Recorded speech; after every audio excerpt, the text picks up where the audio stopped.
On the third day, I got away from the bogs and streams and started climbing Barren Mountain. Whew.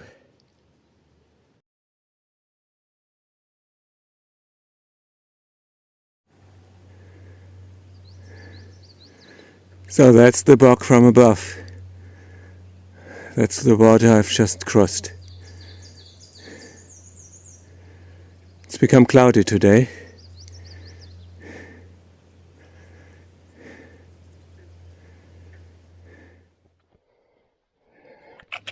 The way up to Barren Mountain should not be underestimated. It implies a lot of climbing over rocks and trees with hand and feet.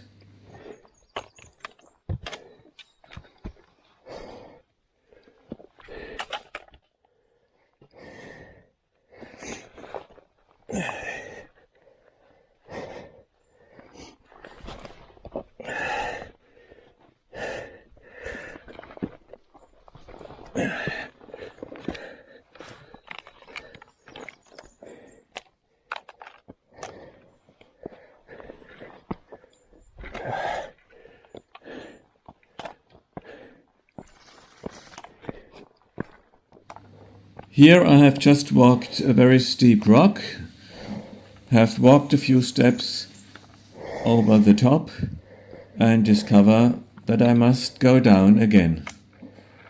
And this is very steep as well. You must be careful where to put your foot.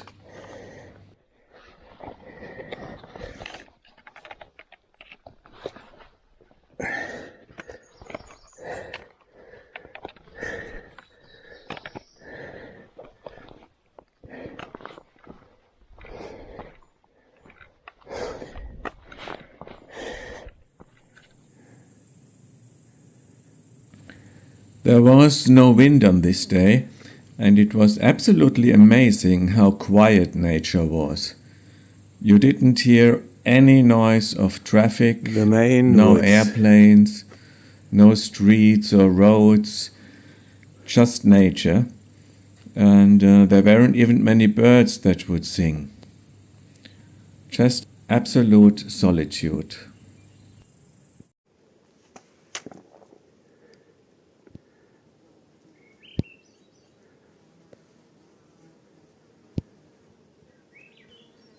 Hi.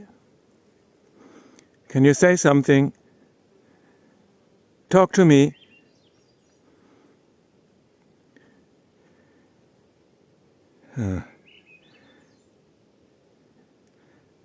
It won't. Ever seen a human being?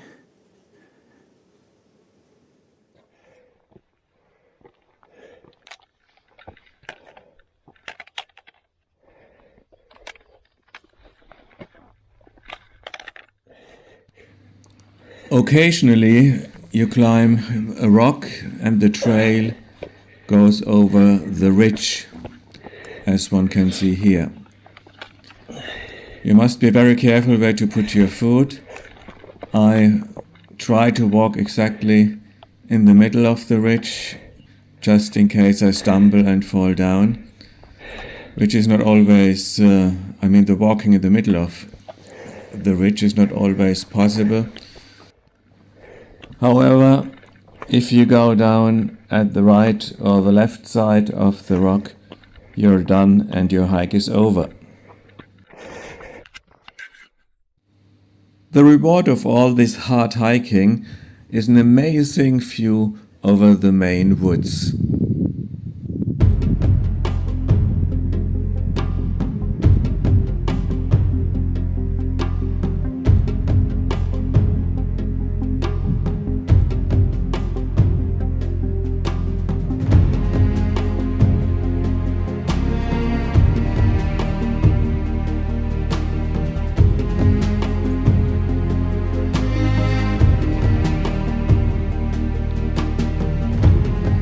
So I'm on top of Barren Mountain, I think.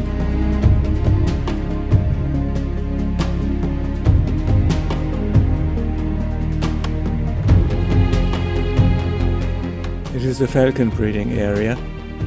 There are many falcons flying in the air. You cannot see them on this cell phone video, but it's quite amazing to watch these birds.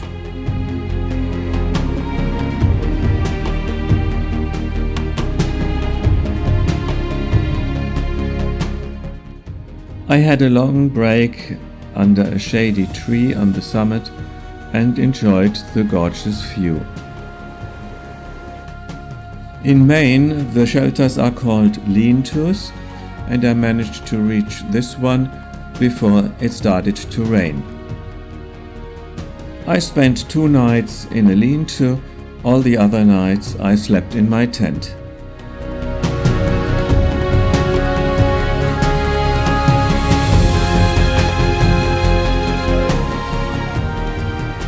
That's Long Pond Shelter.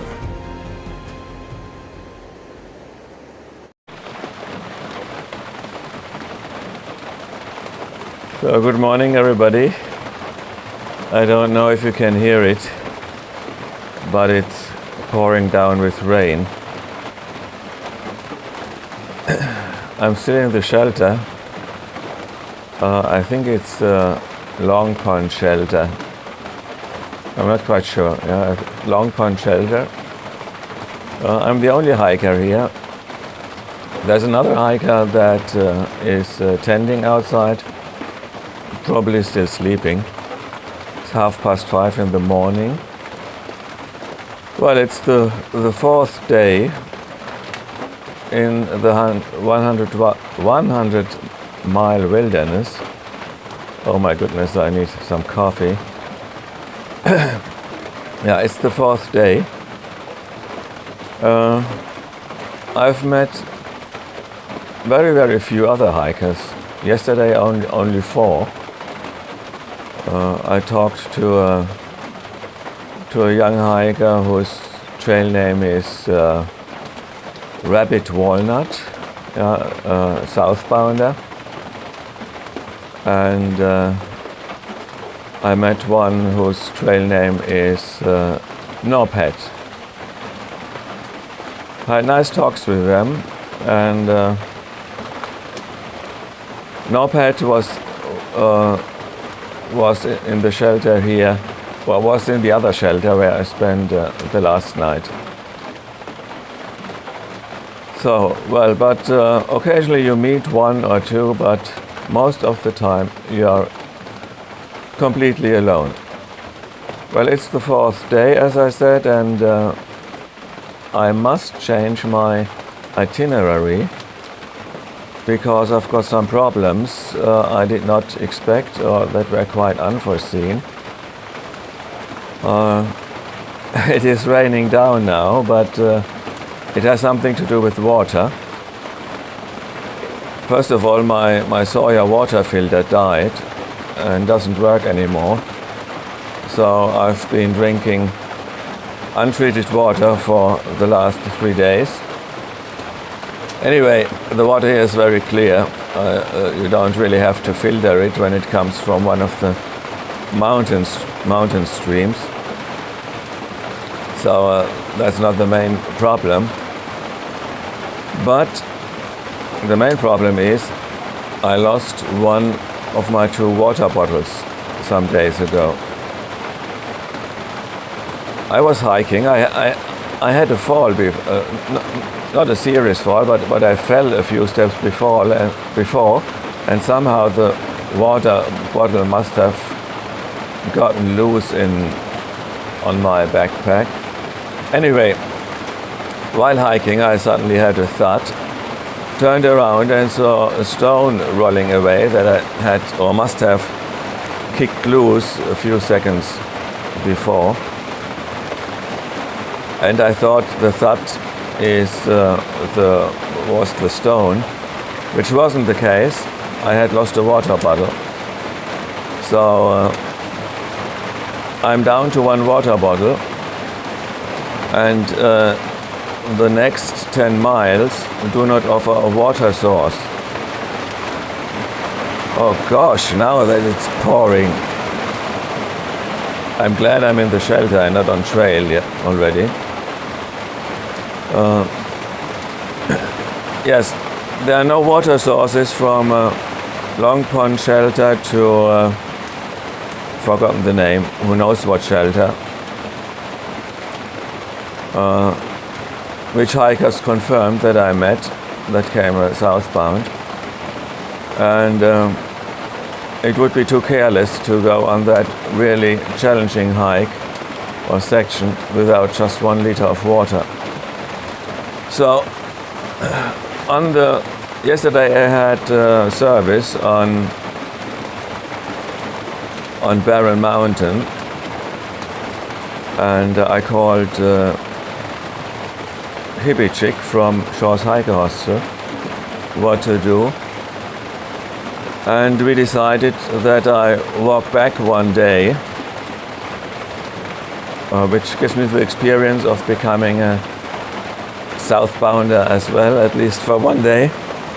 Yeah, I must hike back and then go on a side trail called Otter Pond Trail, where she will meet me after 2 miles. There is a kind of road there that leads to an opening. There she will pick me up and take me back to Shaw's Hiker Hostel, where I can resupply, get a new water filter, and I also need a zero, I must say, because these climbs here are crushing my legs. Well, and the day after tomorrow, she will take me. I'm going to skip 2 or 3 sections of the 100-mile wilderness. She will take me up further north. Maybe I'll do Katahdin first, and then if there's time left, do some or 2-day hikes southbound to beautiful places, to the lakes. So that's the plan for today. Hiking 1 day back, meeting hippie chick, and then we'll see what will happen. So stay tuned, and I must get out of the warm sleeping bag now.